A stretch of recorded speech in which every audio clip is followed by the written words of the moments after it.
The 1965 Dodge Charger 2 concept, showcased at the Chicago Auto Show in 1965, was initially intended to be the next Chrysler Turbine, but instead, it previewed the 1966 Dodge Charger production car.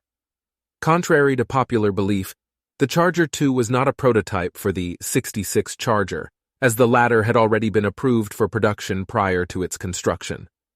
The Charger 2 was primarily created to generate public interest in its striking fastback roofline. Design work for the Charger began in 1963, based on Chrysler's B-body platform, with a rendering called the Monte Carlo by Carl "Cam" Cameron, a renowned Chrysler stylist. Although there was also a Charger 1 show car, it was unrelated to the subsequent Chargers and was a two-seat roadster based on the Polara.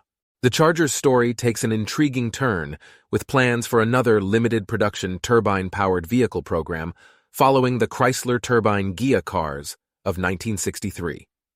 The idea was to produce 500 turbine-powered vehicles, with the Charger Fastback chosen as the ideal platform to showcase the advanced powertrain.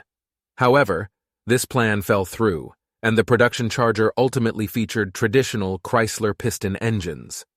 While there were visual discrepancies between the Charger 2 and the production '66 Charger, such as the rear-end design and tail lamp assembly, the production Charger boasted an elegant grille with hidden headlamps, giving it a more striking appearance than the show car.